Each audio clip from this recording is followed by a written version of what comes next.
So hello friends, एक बार फिर से स्वागत है आपका जेके सिविल सर्विसेज में।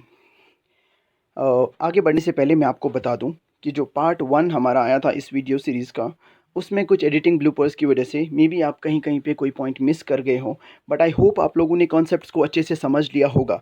हमने स्टेम सेल्स और उनकी इंपॉर्टेंस बायोटेक्नोलॉजी में क्या है उसको समझने की कोशिश की थी। तो इस वीडियो के आज के पार्ट 2 को शुरू करने से पहले मैं थोड़ा रिवाइज़ कराऊंगा आपको कि हमने क्या क्या समझने की कोशिश की थी इस पार्ट 1 में।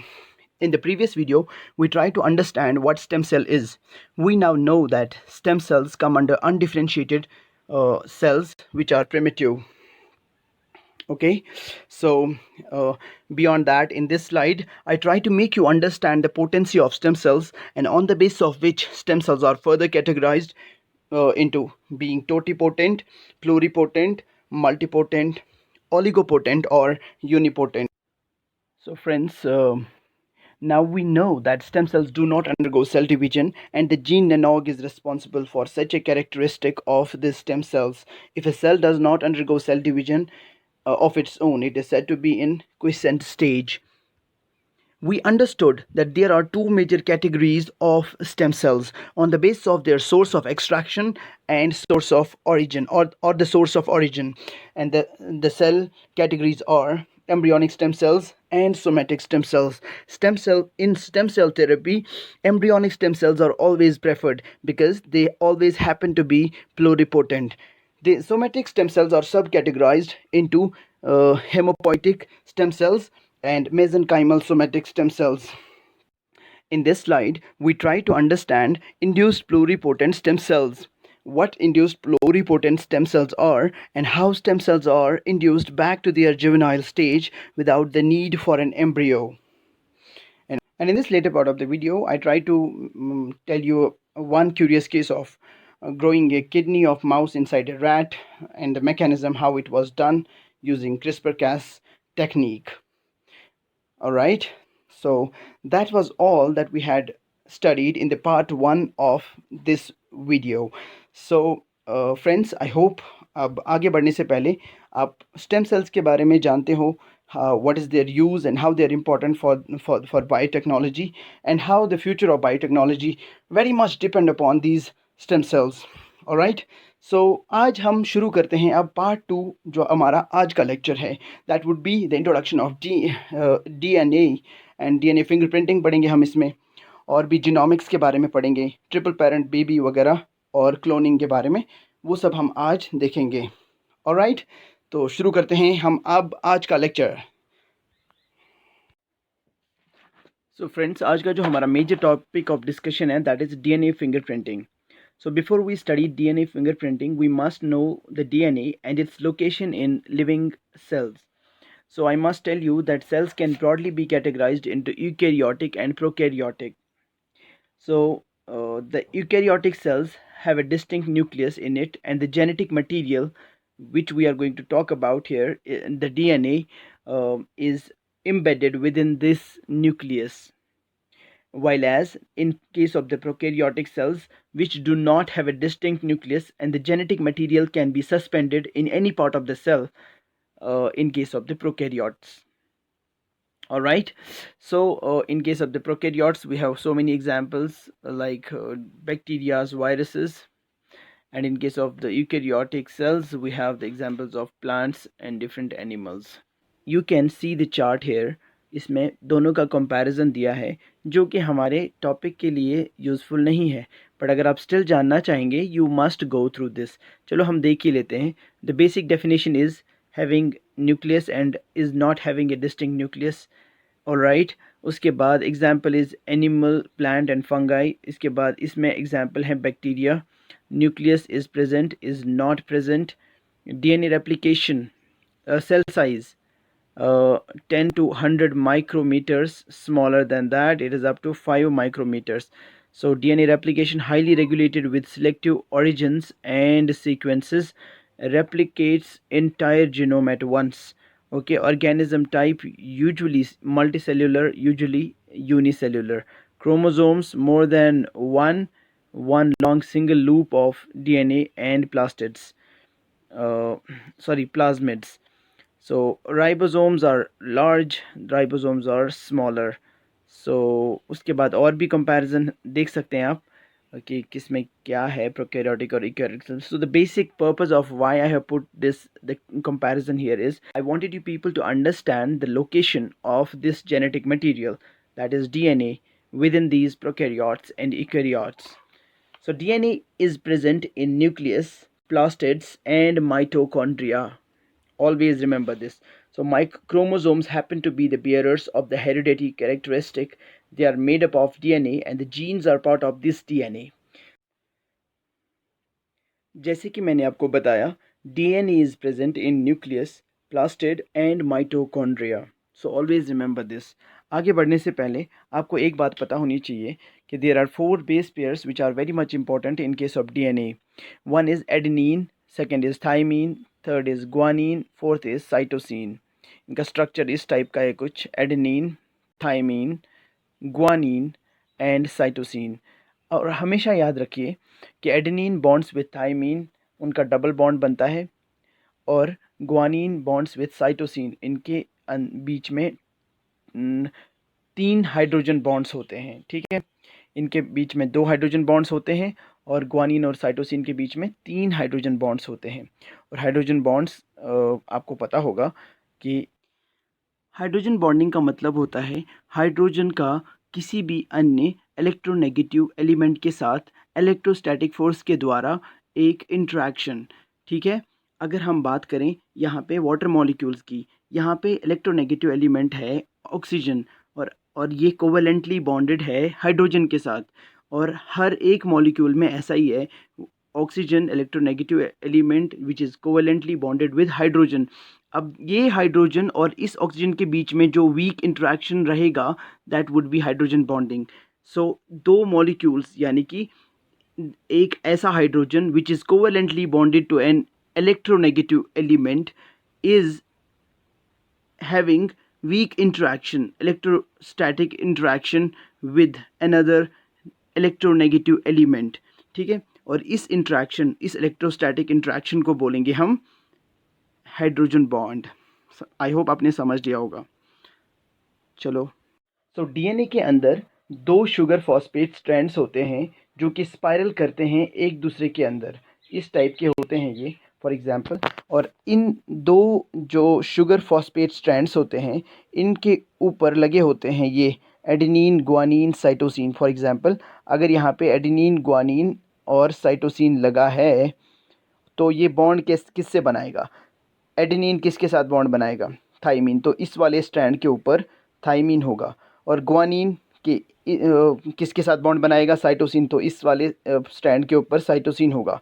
अब यहाँ पे साइटोसिन है तो साइटोसिन वापस से गुआनिन पे बॉन्ड के साथ बॉन्ड बनाएगा। तो ऐसे ही दोनों ऑपोजिट स्ट्रैंड्स के ऊपर बॉन्डिंग होती है, hydrogen bonding between these base pairs which I have already told you, which are adenine, thymine, guanine and cytosine. Adenine और थाइमीन के बीच में 2 हाइड्रोजन बॉन्ड्स बनते हैं एंड साइटोसिन एंड गुआनिन के बीच में 3 हाइड्रोजन बॉन्ड्स बनते हैं। और ऐसे ही ये double helix 2 sugar phosphate strand जो है स्पाइरल बना के एक लंबी सी चेन बनाते हैं। और ये कितना लंबा स्पाइरल होता है आपको आगे पता चलेगा। तो friends, since our topic of discussion here is DNA fingerprinting, so we will restrict the study of DNA to that topic only. So अगर हम DNA की बात करें, हर लिविंग ऑर्गेनिज्म की हर एक सेल में DNA प्रेजेंट होता है। DNA is a code that holds detailed instructions for building of an organism.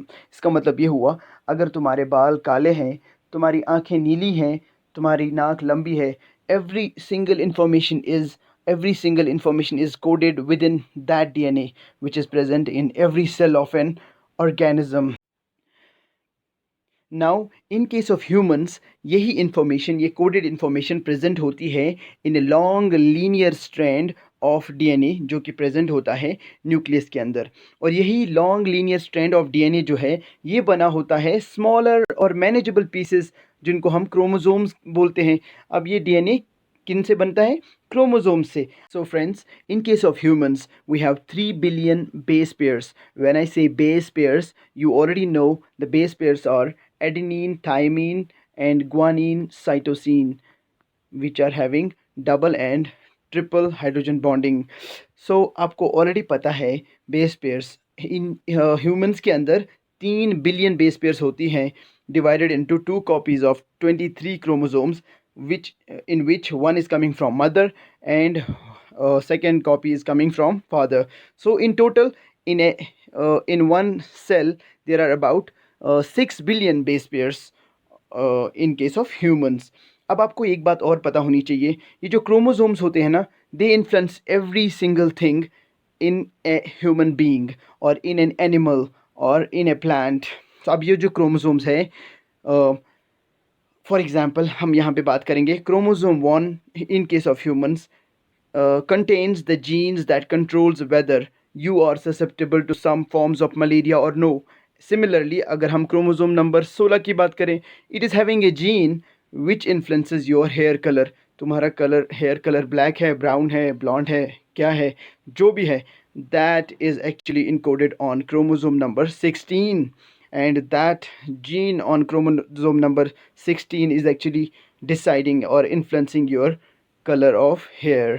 तो some people have missing chromosomes. So बहुत सारे लोग ऐसे हैं जिनके अंदर क्रोमोसोम्स नहीं होते हैं, कम होते हैं या ज़्यादा होते हैं, या कोई म्यूटेटेड क्रोमोसोम्स होते हैं जिनमें कोई चेंज सही हो. तो ऐसे क्रोमोसोम्स, डिफॉर्म्ड क्रोमोसोम्स या म्यूटेटेड क्रोमोसोम्स या मिसिंग क्रोमोसोम्स की वजह से बहुत सारे जेनेटिक डिसऑर्डर्स ऐसे लोगों में पाए जाते हैं. तो आगे बढ़ते हैं. सो फ्रेंड्स, एक बार फिर से मैं आपको याद दिलाऊं, जो कि हमारा टॉपिक डीएनए प्रोफाइलिंग और डीएनए फिंगरप्रिंटिंग है, उस चीज़ को समझने के लिए मैं आपको सिर्फ और सिर्फ एक बेसिक अंडरस्टैंडिंग के लिए डीएनए के बारे में चीज़ें बता रहा हूँ. जो कि डीएनए फिंगरप्रिंटिंग पढ़ने पे ये बेसिक टर्म्स का इस्तेमाल होगा, और उन बेसिक टर्म्स को अंडरस्टैंड करने के लिए you must be well versed with all of those basic terms. I hope आप ज़्यादा परेशान नहीं होंगे कि हमने डीएनए का डबल हेलिक्स स्ट्रक्चर नहीं देखा, हमने शुगर फॉस्फेट्स नहीं देखे, हमने और एडेनिन ग्वानिन का एक्चुअल अंदर वाला स्ट्रक्चर नहीं देखा. That is actually not required here. So let's proceed further. So क्या करते हैं हम ये डीएनए प्रोफाइलिंग या डीएनए फिंगरप्रिंटिंग में, जिसका इतना हुआ बना रखा है. तो चलो देखते हैं. डीएनए फिंगरप्रिंटिंग या DNA profiling is a creation of biometric database comprising of DNA information of individuals. ऐसा डेटाबेस जिसके अंदर DNA इन्फॉर्मेशन होती है इंडिविजुअल्स की, उसको हम DNA फिंगरप्रिंटिंग बोलते हैं, उन इंडिविजुअल्स की, और या DNA प्रोफाइलिंग उन इंडिविजुअल्स की. सो आपको एक बात पता होगी कि DNA हर बंदे का यूनिक होता है. आपने सुना होगा, हमेशा से सुना होगा. बट मैं आपको एक बात बताऊं कि अगर आप दो बंदों को आमने सामने बिठाते हो और दोनों का जेनेटिक मेकअप चेक करते हो, उन दो इंसानों में 99.9% जो डीएनए होगा दैट वुड बी सिमिलर.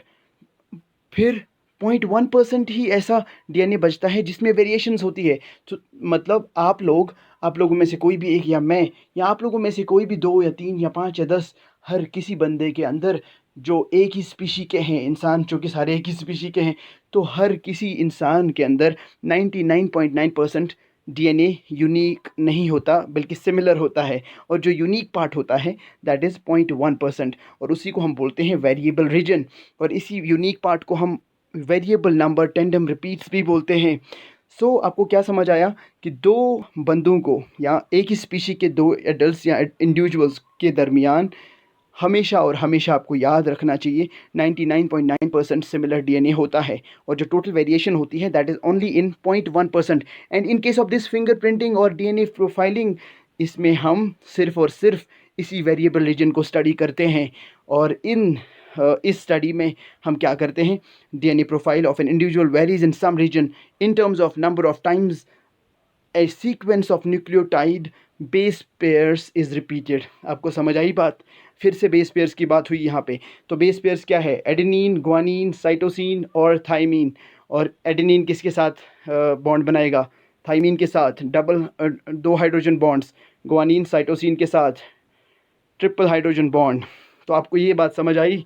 तो ये क्या बात कर रहे हैं हम कि जो ये वेरिएबल रीजन है, इसके अंदर, डीएनए के अंदर, इस वेरिएबल रीजन में यही number of times guanine site, यानी कि अगर एक इंसान के अंदर AGCT है तो दूसरे के अंदर GCTT होगा, समझ रहे हो, या कुछ और होगा, कोई भी वेरिएशंस। और इसी बेस पेयर्स के सीक्वेंस में जो वेरिएशन होती है, यही वेरिएशन एक दो अलग अलग इंडिविजुअल्स में देखी जाती है। और on the base of that variation हम ये कंक्लूड करते हैं कि तुम लोग भाई बहन हो, तुम लोग भाई बहन नहीं हो, तुमने चोरी की है, वगैरह वगैरह वगैरह, जो कि DNA फिंगरप्रिंटिंग के बहुत सारे एप्लीकेशंस है उसमें आता है। So by counting the number of times the base pair sequence are repeated in these variable regions a DNA profile of an individual is established. So DNA profile एक individual की कैसे इस्टेब्लिश होती है, हम यही ATGC को क्या करते हैं, काउंट करते हैं कि भाई ये जो पॉइंट वेरिएबल रीजन है, variable number of tandem repeats VTNR, ये 0.1% ऑफ द टोटल DNA जो कि डिफरेंट होता है एडल्ट्स में, इंडिविजुअल्स में, एक ही स्पीशी के इंडिविजुअल्स में। इस 0.1% को जब हम स्टडी करते हैं, हम उसमें क्या स्टडी करते हैं, हम काउंट करते हैं कि नंबर ऑफ टाइम्स, कितने नंबर ऑफ टाइम्स ये बेस पेयर सीक्वेंस रिपीट होती है या कितने नंबर ऑफ टाइम्स रिपीट नहीं होती। अगर आपके अंदर ATGC है और दूसरे बंदे के अंदर भी ATGC है तो भाई ये भाई बहन हो गए। अगर अब आपके अंदर ATGC है, मेरे अंदर AGTT है या कुछ और है, तो हमारा कोई रिलेशन नहीं है। तो ऐसे ही हम इस्टेब्लिश करते हैं प्रोफाइल दो अलग या एक इंडिविजुअल का हम प्रोफाइल इस्टेब्लिश करते हैं। इसको क्या बोलते हैं हम, DNA प्रोफाइल, या इसी को बाद में DNA फिंगरप्रिंटिंग भी बोलते हैं। Now let's see the mechanism how this thing is being done. First, DNA is cut with the help of an enzyme called a restriction enzyme. पहले DNA को लिया जाता है, उसको कट किया जाता है, किसकी वजह से, किसकी मदद से, रिस्ट्रिक्शन एंजाइम। ये रहा आपका DNA और इसको आपने कट किया रिस्ट्रिक्शन एंजाइम की मदद से, या मॉलिक्यूलर सीजर्स भी इनको बोलते हैं। On this portion of DNA, Southern blotting test is conducted. अब देखो Southern blotting test क्या है, ये आपको बिल्कुल जानने की ज़रूरत नहीं है, बस नाम याद रखो। ये मैकेनिज़्म बहुत लंबा है, आपको जानने की बिल्कुल कोई ज़रूरत नहीं है, क्योंकि हमारा कोई टेक्निकल एग्ज़ाम नहीं हो रहा। अगर आप प्रीवियस ईयर क्वेश्चन देखेंगे, mechanism of Southern blotting technique या किसी भी टेस्ट के मैकेनिज़्म के बारे में कोई बात नहीं पूछी जाती है। बट हाँ, याद होना चाहिए कि Southern blotting टेक्निक या Southern blotting टेस्ट कहाँ पे यूज़ होता है, आपको पता होना चाहिए कि DNA प्रोफाइलिंग या DNA फिंगरप्रिंटिंग में यूज़ होता है। तो यहाँ पे आप देखो, पहले हमने DNA को कट किया, किसकी वजह से, रिस्ट्रिक्शन एंजाइम या मॉलिक्यूलर सीजर्स की वजह से। उसके बाद इस DNA कट हुआ DNA, उसको हमने क्या किया, सदर्न ब्लॉटिंग टेस्ट किया उस पर। After the test is done, purple sample is visible. उसके बाद एक पर्पल सैम्पल विजिबल होता है, which when pass through x ray.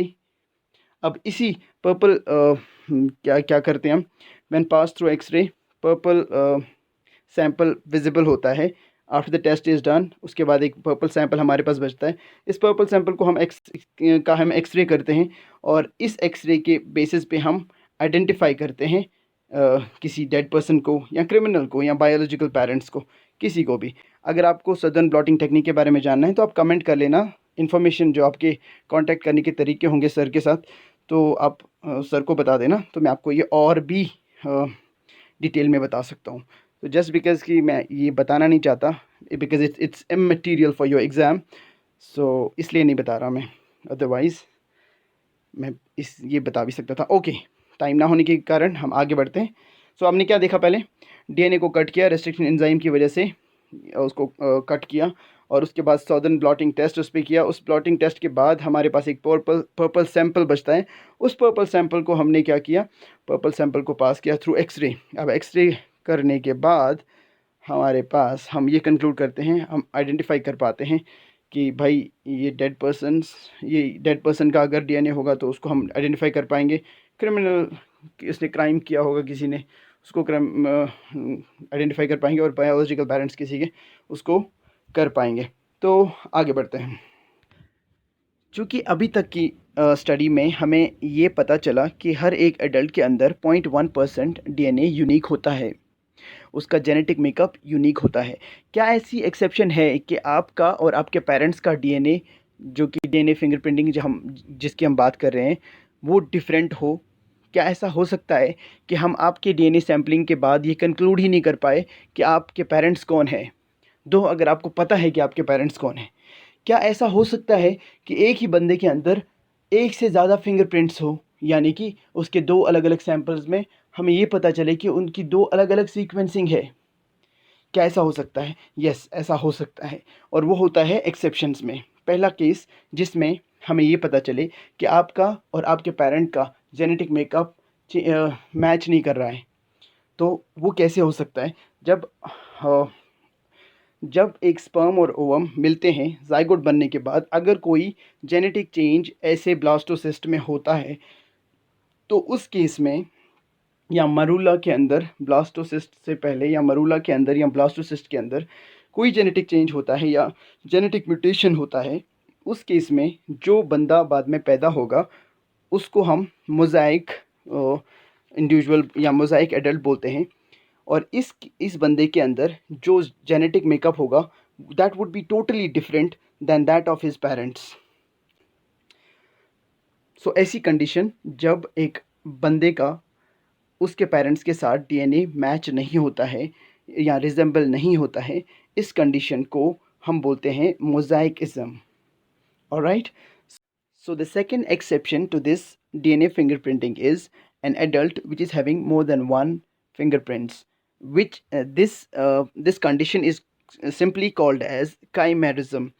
In this case, chimerism के केस में क्या होता है, ये डाइजाइगोटिक ट्विन्स के अंदर यूजुअली होता है, यानी कि दो जाइगोट्स दो अलग अलग स्पर्म्स की वजह से बने, एग और स्पर्म मिला एक जाइगोट और दूसरा जाइगोट, दो अलग अलग जाइगोट्स बने। बट क्या होता है, ये दोनों जाइगोट्स बाद में मरूला बनने के बाद यहाँ पे क्या होता है, इनका फ्यूजन होता है, एंड फ्यूजन के दौरान इन एक जाइगोट दूसरे जाइगोट के इस पूरे सेल्स को एब्जॉर्ब कर लेता है। अब इस एब्जॉर्प्शन की वजह से बाद में जो एक बंदा पैदा होगा, so the baby born because of this condition will be having more than one fingerprints. Additionally, in case of humans, chimerism most commonly occurs when a pregnant woman absorbs a few cells from her fetus. The opposite may also happen where a fetus absorbs a few cells from its mother. These cells may travel into mother's or fetus's bloodstream and migrate to different organs. उसके बाद क्या होगा, जब आप sampling करेंगे तो ऐसा हो सकता है कि डिफरेंट ऑर्गन से आपने कोई ऐसा सैंपल लिया जिसकी डीएनए प्रोफाइलिंग करने पर उसकी वो मैच ना हो रहा हो उसके पेरेंट्स के साथ। नाउ आपने देख लिया हाउ मोज़ाइज़म और chimerism is exception to DNA profiling और डीएनए फिंगरप्रिंटिंग। मोज़ाइज़म में क्या होता है? मोज़ाइज़म में होता है ये कि एक बंदा जो पैदा हुआ उसका डीएनए फिंगरप्रिंट उसका डीएनए फिंगरप्रिंट रिजेंबल नहीं होता है उसके पेरेंट्स के साथ, और काइमेरिज्म में एक बंदा जो पैदा हुआ उसके एक से ज़्यादा फिंगरप्रिंट्स होते हैं। ऑलराइट, उसके रीजंस ये भी हो सकते हैं कि डाइजाइगोटिक ट्विन्स में एक जाइगोट को एब्जॉर्ब करता है दूसरा वाला, और जो दूसरा वाला बंदा पैदा हुआ उसमें अब एक से ज़्यादा फिंगरप्रिंट्स होते हैं। चलो आगे बढ़ने से पहले मैं आपको एक क्वेश्चन देता हूँ, which is the previous year question and has been asked in UPSC.